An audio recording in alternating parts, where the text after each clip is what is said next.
보험 계약법 이 녀석이 실제로는 가장 많은 부분을 차지하는 거, 가장 많은 부분을 차지하는 게 바로 상법 제4편에서 보험이라고 규정되어 있는 이 상법의 법 규정을 기준으로 합니다.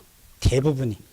이게 전부 다는 아닙니다. 가장 중요하고 대부분을 차지하는 게 상법의 규정이다. 그러면 이 상법에서 보험을 어떻게 분류를 하고 있느냐, 그와 관련해서 우리 법이다라는 게 어떻게 구성이 되어 있는지 간단히 어쨌든 법을 공부하시니까 법전이 어떻게 구성이 되어지느냐. 제일 큰 분류가 편 그렇습니다. 편. 1편, 2편, 4편. 네. 해서 4편이 지금 보험이라는 거고요. 편 다음이 장 다음이 절 다음이 관, 그리고 제 몇 조 이렇게 나오죠. 그 뒤에 동그라미 1 이렇게 나오는 걸 항이라고 합니다. 1항, 2항 그렇게. 그 다음에 나오는 게 바로 1, 2 뭐 이렇게 쓰여져 있는 게 있는데 요거를 호라고 합니다. 호.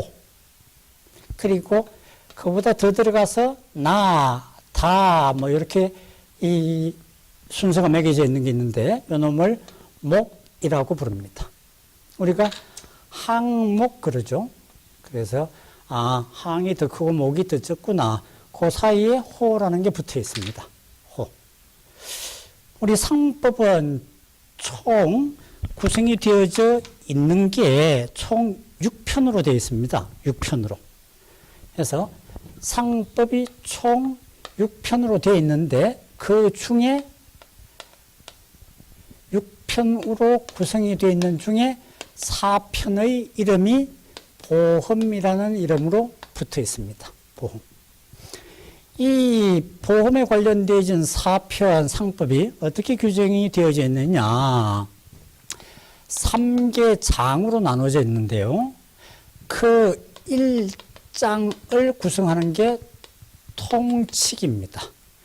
이 장을 구성하고 있는 게 손해보험, 그렇게 장의 제목이 붙어 있고 3장이 임보험으로 제목이 붙어 있습니다.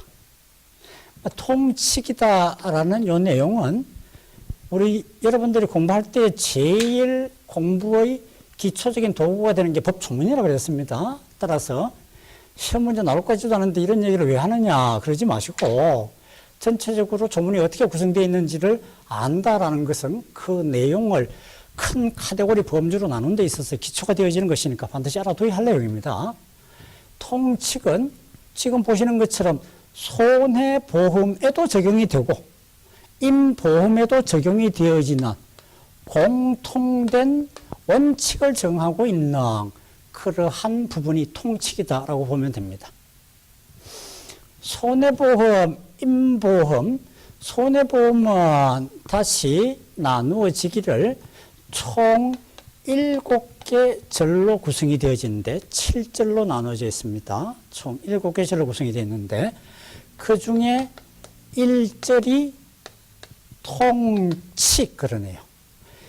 2절부터 7절까지가 각종의 손해보험 종류에 대해서 규정을 두고 있는데 이 각종의 손해보험 종류가 몇 가지냐? 6가지 종류를 정하고 있습니다. 이 6가지 화, 운, 해, 책, 자, 보까지. 그러니까 화재보험이 2절이 되겠죠. 운송보험, 해상보험, 책임보험, 자동차보험, 보증보험. 각 그 내용들이 한 개 절식을 구성하고 있습니다. 보증보험이다라는 게 2013년도에 신설이 되어진 그러한 규정으로서 2014년 2014년에 신설된 규정으로서 2015년 3월 12일부터 시행이란 언제부터 그 법조문이 효력을 발생하느냐, 효력 발생하는 것을 시행이다라고 합니다. 그러니까 개정이 되어진 것은 2014년 3월 11일에 시행이 되었는데 개정된 거 바로 적용하면은 그 기존에 있던 조문에 대해서 알고 있던 사람들이 혼란을 일으키니까 1년간 유예기간을 두고 난 뒤에 효력 발생한다. 그렇게 부칙에서 정했다는 얘기입니다. 다음 임보험의 경우 이 녀석도 그 장다음이 절이다 그랬는데 4개 절로 구성이 되어 있습니다. 1절은 역시 통칙이다라는 이름으로 불리워지고 말씀드렸습니다만 이 통칙이다라는 거 공통된 원칙적 규정, 결국 이 통칙에 규정되어 있는 것은 6가지의 각종 손해보험에 다 똑같이 적용이 되어지는 내용입니다. 그 얘기죠. 이 또한 마찬가지이고 다음 2절부터 4절까지 각종 임보험에 대해서 규정을 하고 있는데 지금 임보험 종류 3가지가 있네요. 3종 해서 먼저 생명보험이 있고요. 생명보험, 다음 상해보험이 있고 다음 질병보험이 있습니다. 질병보험. 이 생, 상, 질, 요 3가지가 임보험을 구성하게 되는데 그 중에서 요 질병보험에 관한 규정, 요 규정은 마찬가지 보종보험과 똑같이 2014년도에 신설이 되어서 2015년 3월 12일부터 시행이 되어지고 있는 내용입니다. 이 녀석 관련해서 작년 38회 시험에 기출문제로서 출제가 되어진 게 있는데 질병보험에 관하여는 뭐 및 뭐에 관한 규정을 준용한다. 그렇게 되어 있는데 결국 질병보험은 여기에 규정이 되어 있으니까 순서상으로 봤었을 때 2절에 있는 생명보험 및 3절에 있는 상해보험에 관한 규정을 특별히 성질상 반하지 않는다면 질병보험에도 준용한다.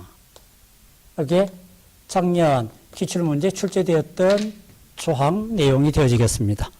그래서 상법상 분류해서 손해보험 그리고 임보험 크게 2가지로 나누어지죠. 여기 있는 것처럼 손해보험과 임보험으로 크게 2가지 나누어지고 손해보험은 다시 나누어지기를 화, 운, 해, 책, 자, 보 그렇게 6가지 개별적인 손해보험 규정을 두고 임보험은 1절에서 통치 그렇게 두고 난 뒤에 3개 종류 생명보험, 상해보험, 질병보험에 관한 규정을 두고 있다. 그렇습니다.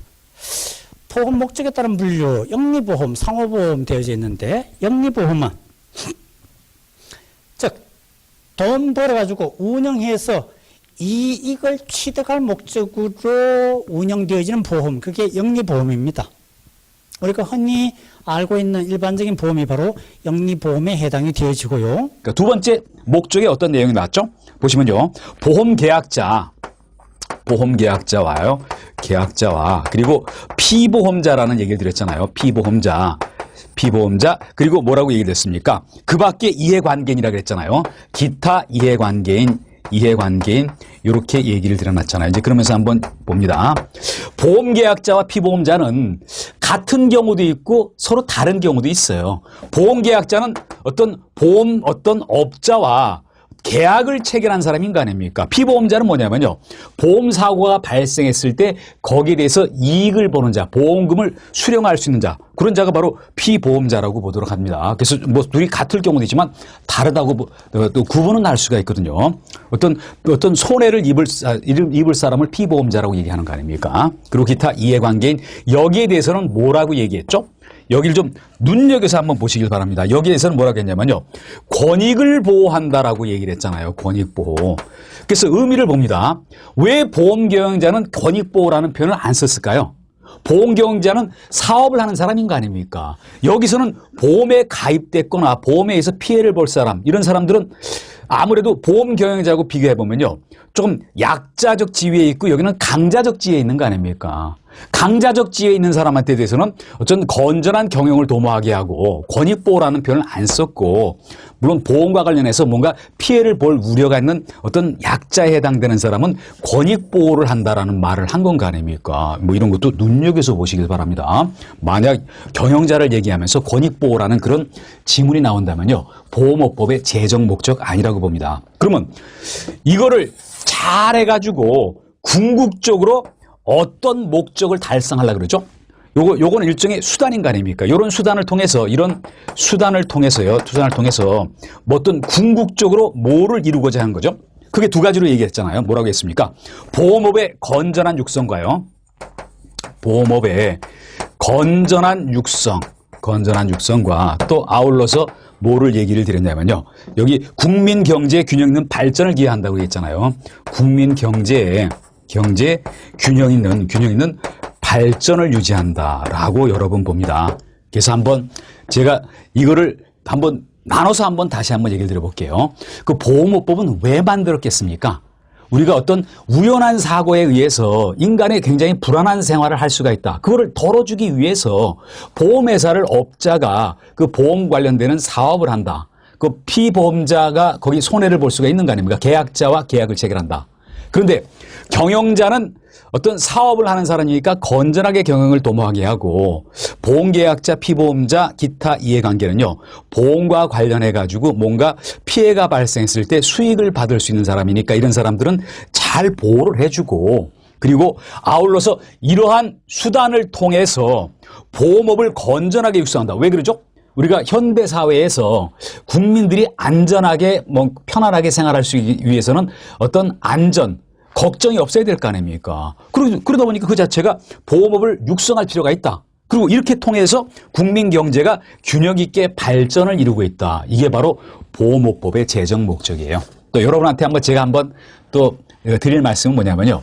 시간이 쫓긴다고 해서 너무 급급하게 외우려고만 생각을 하지 말고, 법조문의 이런 내용들이 무엇을 바라고 있는 것인가, 무엇을 목적으로 하는 것인가를 한번 생각을 해보면서 어떤 공부를 하시면요. 성과가 비교적 커질 수가 있어요. 물론 그거를 토대로 해서 그 바탕 위에서 일정한 암기까지도 수반해야 된다라고 여러분한테 얘기를 한번 드려봅니다. 그리고 조금 전에 얘기했지만 거기 용어 해설에 그 얘기가 나왔죠? 보험계약자와 피보험자가 동일할 수도 있고 동일하지 않을 수도 있어요. 제가 한번 이걸 설명해 봅니다. 만약 여기 봅니다. 보험업자가 있죠? 보험업자는 쉽게 얘기하면 보험회사를 얘기하는 거 아닙니까? 요거는 보험회사죠? 또 그리고 한번 봅니다. 이쪽에 보험계약자가 있죠? 계약자가 있다라고 봅니다. 그래서 쌍방 간에 보험계약을 체결하게 돼 있어요. 체결하게 돼 있거든요. 근데 한번 이렇게 제가 얘기를 드려봅니다. 근데 피보험자가 있을 수 있다라고 봅니다. 피보험자 한번 봅니다. 피보험자 한번 제가 이런 예를 들어볼게요. 내가 이제 예를 들면요. 제가 결혼을 해서 처자식이 있어요. 처자식이 있는데요. 근데 내가 보험계약을 체결했어요. 근데 누가 사고 날 거에 대비해서 했냐? 그러면은 이거 봅니다. 여기가 부라고 봅니다. 여기 부. 여기가 자녀. 자식들이 예를 들어서 각종 생명보험라든지 아니면은 손해보험을 가입할 수가 있을 거 아닙니까? 그러다 보면은 계약자와 피보험자는 구분을 할 수가 있다는 거 아닙니까? 그래서 여기는 뭔가 어떤 피해, 뭔가 사고, 손해를 당할 수 있는 그런 사람을 얘기하고, 이거는 계약 당사자를 얘기한다. 그러다 보니까 결국 내가 내 피해 보상을 하기 위해서 내가 계약하는 경우도 있지만 내 가족들을 어떤 피보험자로 해서 계약할 수도 있는 거 아닙니까? 그래서 경우에 따라서 둘이 동일할 수도 있지만 둘이 다를 수도 있어요. 그런 거를 여러분 용어 해설에 설명을 해놨다는 거 아닙니까? 물론 현업에 근무하시는 분이야 이런 정도면 너무 당연하겠지만요. 저 지금 학교 다니거나 좀 학생들 같은 경우는 이런 얘기가 조금 느낌이 잘 안 올 수도 있어요. 그래서 이걸 통해서 한번 정리를 한번 해보시길 바랍니다. 이제 그리고 그 다음에 봅니다. 세 번째, 보호모법의 성격에 대해서 얘기를 드린 거 아닙니까? 성격에 대해서 얘기를 드렸는데 이것도 한번 여러분과 한번 이렇게 한번 얘기를 나눠보도록 합니다. 성격에 대해서 얘기를 드렸는데요. 두 가지를 얘기 드렸잖아요. 두 가지 타이틀을 쓰면서 이것이 의미하고 있는 그런 내용들이 뭐를 내표하고 있는가 한번 얘기를 드립니다. 먼저 뭐라고 했죠? 상법의 특별법이라고 얘기했죠? 상법의 특별법이라고 얘기를 했다. 왜 이런 말을 썼을까요? 우리가 상법은 뭐라고 했죠? 어떤 상인과 상거래와 관련되는 이거를 규율하고 있는 그런 법이라는 거 아닙니까? 그런데 왜 특별법이라고 그랬죠? 상법과 보호모법이 충돌하게 되면은 보호모법이 특별법이기 때문에 같은 내용에서는 보호모법을 적용하게 돼 있어요. 이거든요. 특별법이 일반법에 우선하는 거 아닙니까? 근데 뭐냐면요. 우리가 보호모법은 뭐 이렇게 봅니다. 우리가 지금 같이 공부를 하고 있는 보호모법은요. 어떤 요 상거래 중에서 보험계약 체결한 것도 일종의 상거래인 거 아닙니까? 상거래 중에서 보험과 관련되는 사항 이거를 별도로 빼놓은 법이에요. 그러다 보니까 상법의 특별법이라고 얘기를 한 거 아닙니까? 뭐 여러분 공부하다 보면 이런 게 한 번씩 나오거든요. 어떤 보호법에서 얘기하면서 어떠한 사항은 상법의 몇 조 규정을 준용한다. 왜? 특별법인 보호모법에 상법과 같은 거를 적용하게 됐을 때 굳이 그 똑같은 거를 법조문에 똑같은 표기를 할 필요는 없는 거 아닙니까? 그러다 보니까 보호모법 볼 때는요, 보호모법에 기반이 되는 일반법을 준용한다는 말들이 있어요. 그렇지만 똑같은 내용을 가지고 두 법이 충돌하게 되죠. 그러면은 특별법인 보호모법이 상법에 우선하게 돼 있어요. 그런 의미에서 상법의 특별법이라고 얘기를 했다라고 봅니다. 또 두 번째 뭐라 했죠?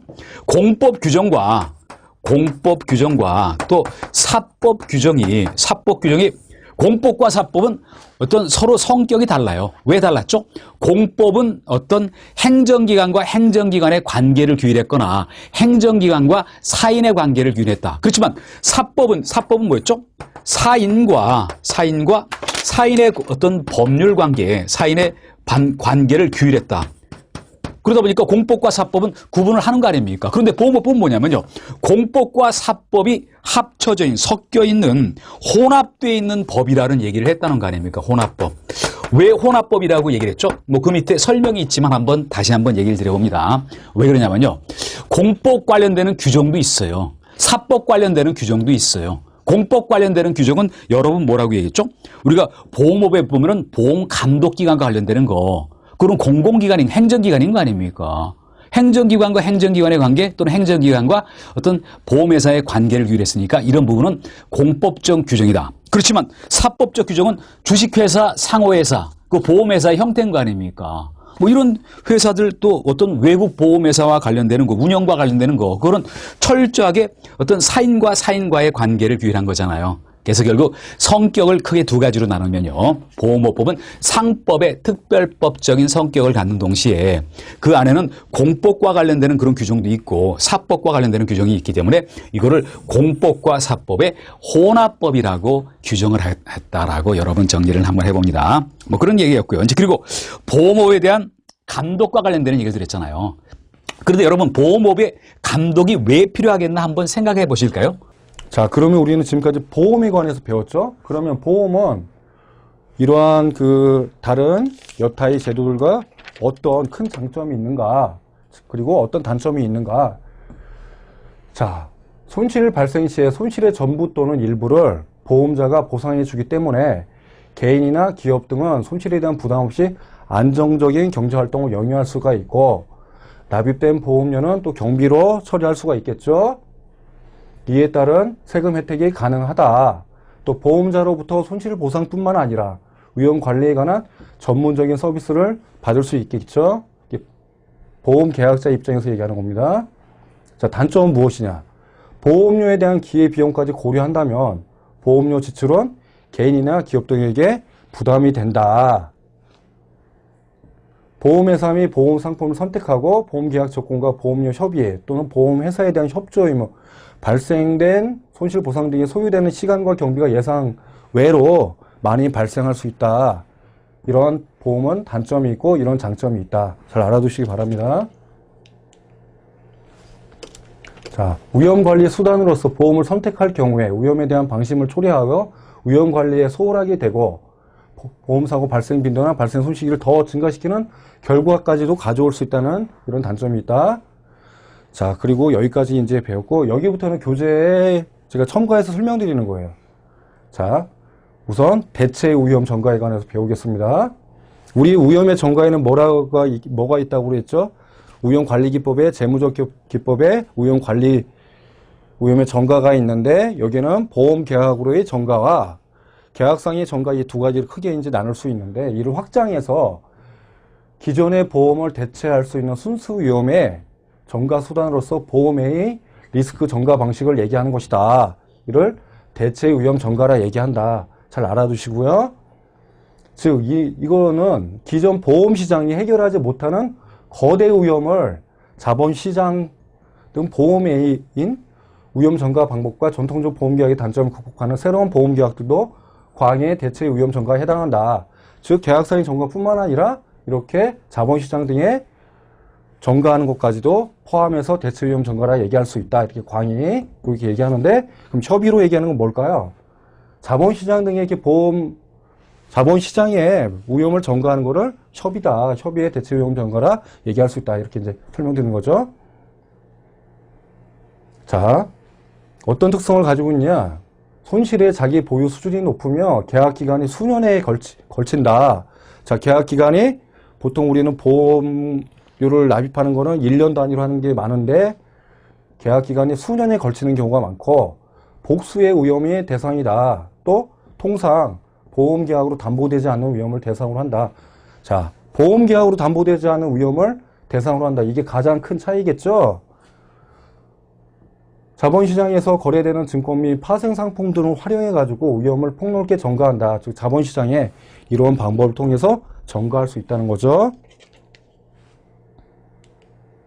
자, 여기에는 우선 대제 채권이라는 게 있다. 캣본드라고 얘기합니다. 그리고 캡티브, 우리 그 전 시간에 전에 배웠습니다. 캡티브, 또 보험 파생 상품, 또 이에 한정 리스크 계약, 복수 종목 보험 계약, 또 복수 트리거 보험 계약, 또 조건부 자본, 또 생명보험 전매 금융재보험 등이 있는데, 이런 것들이 대체 위험 전가인데, 중요한 거 우리 몇 가지만 살펴볼 거예요. 자, 대제 채권이란 건 뭐냐? 보험회사가 인수한 자연재해 위험을 채권을 통하여 자본시장에 전가하는 위험관리 기법을 얘기하는 것이다. 즉, 자본시장의 투자자들에게 위험을 전가하는 것이죠.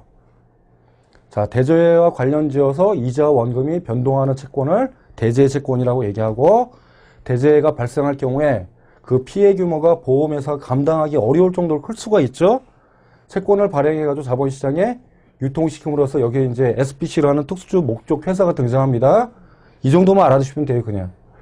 기존의 보험시장보다 훨씬 규모가 큰 자본시장을 통하여 대제의 위험을 전가할 수 있다. 그러므로 보험사는 손실 규모를 축소할 수 있다. 자, 그러면 대제 채권의 장점은 무엇이냐? 기존 보험시장에서 인수하지 못했던 대규모 위험, 즉 자연재해 위험을 자본시장 투자자들에게 전가함으로써, 자본시장에 전가한다고 했죠? 보험회사 또는 재보험회사의 인수 능력이 신장된다. 자, 위험을 인수할 수 있는 능력이 신장이 되겠죠? 이를 통해서 결국에는 재보험사의 신용 능력은 더 향상될 수 있고, 또 투자자들 입장에서는 자연재해 위험과 자본시장 위험의 분산 투자 포트폴리오를 구성이 가능해가지고, 자, 수익의 안정화를 꾀할 수 있고, 또 이를 통해서 고수익이 창출이 가능하다. 또 원보험자 입장에서는 원하는 맞춤형으로 대제 채권을 자기가 원하는 대로 발행해가지고 자본시장으로 이 대제 채권을 팔 수가 있다는 얘기였죠. 자, 그럼 이 단점은 뭘까요? 자, 대제 채권의 도입과 운용에 있어서 기존 보험시장에서 발생하지 않았던, 자, 특수 목적 회사 제가 잠시 언급했죠. 설립비용, 자, 특수 목적 회사가 이 대제 채권을 발행해가지고 자본시장에 전가하기 때문에 이 설립비용이 든다. 또 채권 발행하기 위해서는 돈이 들겠죠. 또 그거를 유통시키기 위한 유통비가 들 겁니다. 또 이를 운영하기 위한 운영 비용 역시 발생하겠죠. 이런 비용이 증가가 한다. 또 대재해 발생 확률이라든지 손실 분포에 대한 과학적 분석이 쉽지 않죠. 언제 화산이 폭발할 것인지, 언제 지진이 일어날 것인지 잘 알지 못하죠. 또 가격 산정이 그래서 어렵죠. 즉, 이에 대한 적정한 가격 산정 모델이 없다. 즉, 채권에 또한 유동성에 문제가 생길 것이다. 이 유동성이란 뭔가요? 유통이 잘 되는 걸 얘기하는 것인데, 결국에는 이것이 매매가 잘 되는 것인지, 이 유동성에 문제가 있을 수도 있다. 잘 안 팔릴 수도 있겠죠. 또 투자자는 대재해가 발생 시 이자의 원금 손실이 발생한다. 매우 클 수 있다.